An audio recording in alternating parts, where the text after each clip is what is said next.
The world's coldest continent is also one of the most mysterious places on Earth. It's as unique as it is secretive, and unlike most destinations, you can't just hop off a commercial flight. Unless you're an elite scientist or an emperor penguin, exploring the Antarctic is forbidden. Even if you could, good luck overcoming frostbite-inducing temperatures of -130 degrees Fahrenheit or -90 degrees Celsius.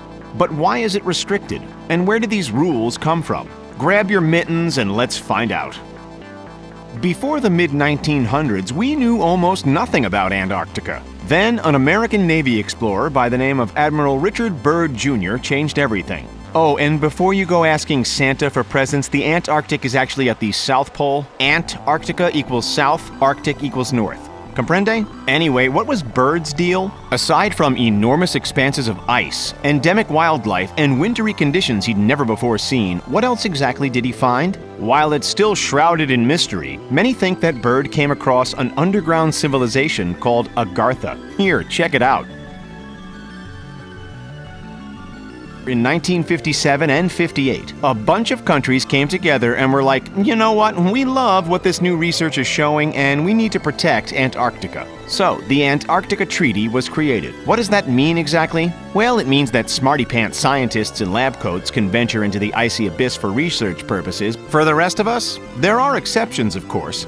We can, for example, head to the Antarctic waters on a cruise ship. Can we set foot on the land as well?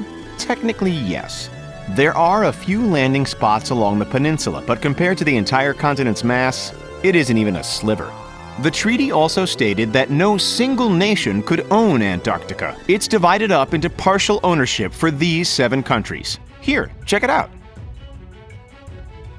So we know we're not allowed to wander around the frostbitten land of Antarctica, but why exactly is that? First and foremost, it's for the protection of the environment. It makes sense, too. The world's southern tip is a place overflowing with biodiversity. There's endemic species, underground mountains, yeah, you heard that right, blood-red waterfalls, and even gold-spewing volcanoes. But as much as we do want to keep our beloved environment thriving, we've also been banned for our own safety. Temperatures can drop to a whopping -130 degrees Fahrenheit, that's -90 Celsius.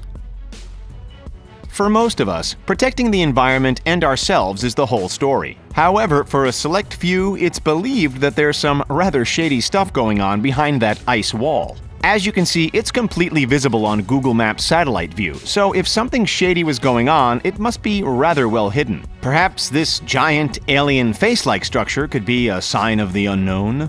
We won't delve too deep into other theories, but they do include a supposed hidden fortress used in World War II, claims that an ancient civilization once lived down there, and of course the idea that it's the gateway to the end of the world because the world is flat. Yeah, right. Okay, so what would actually happen if we did try to visit Antarctica? If you break the rules, get ready to deal with fines of up to $10,000 US. And even a year behind bars for each rule that you break. There are a heap of rules to follow, but they mostly revolve around protecting native wildlife. But wait, since nobody technically governs the area, who's actually going to punish us? Well, it depends on where you're from. According to the Antarctic Treaty, anybody accused of a crime in Antarctica is subject to punishment by their own country. But what if you're just visiting as a tourist from a country that isn't part of the treaty? Well, in that case, usually the host nation of the ship or plane you arrived on takes the reins, and the captain or pilot of the ship could take full temporary control over you. Antarctica isn't only a restricted landmass, but also one of the largest forbidden airspaces on the planet. It's because of legislation that was introduced in the 80s under the Reagan administration. A law was created that stated no aircraft, regardless of where they are, is allowed to be more than 60 minutes from an airfield in case of an emergency. Since the infrastructure around the South Pole is next to none, we have to avoid it in the name of safety. Of course, that rule usually only affects commercial jets. Chartered jets can still come and go to bring staff to the research bases, which hovers around 3,000 in the summer and 400 in the winter. While it can become rather bleak and boring, there are still a few basic facilities on offer. At McMurdo Station, there's some coffee shops, a general store, a post office, and 2 solitary ATMs. Sadly, some who make it down there don't make it back. Over the years, many bodies have been discovered beneath the ice, and some are never discovered at all. In total, the number of fallen explorers is thought to be in the hundreds. That's all for why no one's allowed to explore the Antarctic. Do you think there's more hidden down there than we know? Let us know in the comments.